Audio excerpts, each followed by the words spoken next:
सर्वसामान्यांच्या हक्काचा आवाज जागर जनस्थान।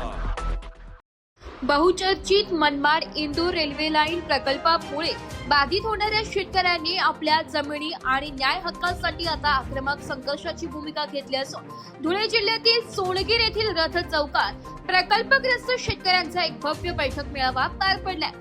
आपल्या हक्कासाठी, आपल्या जमिनीसाठी अशी साथ घालत समस्त भूग्रस्त शेतकरी तसेच श्री ज्ञानेश्वर चौधरी आणि श्री अनिल पाटील यांच्या पुढाकाराने या सभेचे आयोजन करण्यात आले होते।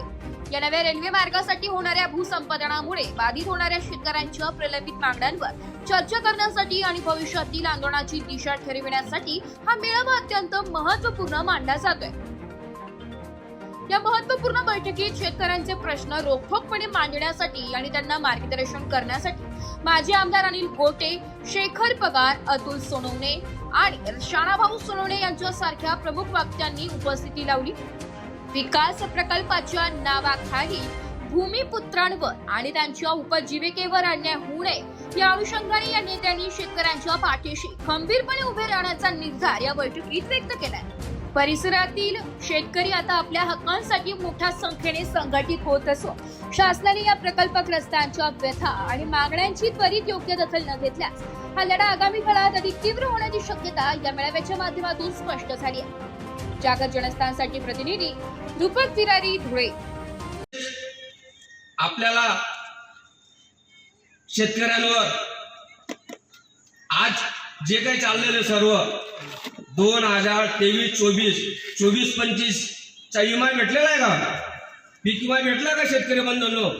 एका शेतकऱ्याने वरती हात करा की मला भेटला। अतिवृष्टीचा पैसा तुम्हाला भेटला का?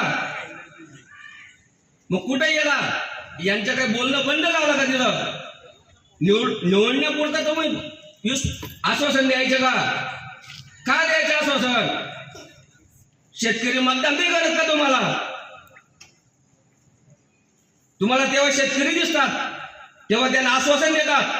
आजपर्यंत 23-24,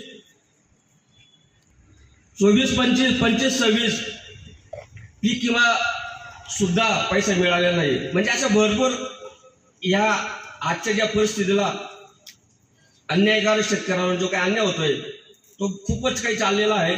त्याच्यामुळे आपल्याला एकजुटता हवी। शेतकरी बंधूंनो, मी तुम्हाला कणकणीनं सांगतोय, कारण की मी शेतकरीचा जवळून मी शेतकरी म्हणून माझा आहे ना खानदानपण शेतकरीचा व्यवसाय आहे। मी काही 1 नंबर 2 नंबर पडलो नाही, परंतु खूपच आजच्या सरकारच्या असो किंवा आजच्या प्रशासनाच्या असो, प्रशासनाला कायद्यामध्ये सुद्धा शेतकऱ्यांना काहीच बसवत नाही।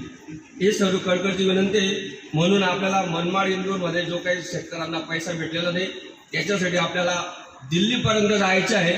दिल्लीला आपल्याला शेतकऱ्यांच्या जमिनी गेलेल्या त्यांना त्यांच्या मुलाला नोकरीसाठी आपल्याला त्यांची ऑर्डर आणायची। एका शेतकऱ्याच्या मुलाला नोकरी पाहिजे आणि शेतकऱ्याच्या जमिनीला चौरस मीटरने भाव दिला पाहिजे, एवढी मागण्यासाठी आपल्याला दिल्ली जायचं आहे। याच्या पुढे बोलणारे वक्ते भरपूर आहेत, म्हणून मी जे काही बोललं असेल, माझ्याकडे काही जास्त कम बोललं गेलं असेल, मी शासनाच्या व आपल्या सर्वांच्या शेतकऱ्यांच्या मार्फत जास्त काही बोललं असेल त्याचे मी दिलगिरी व्यक्त करतो आणि मी इथं थांबतो। जय हिंद, जय भारत।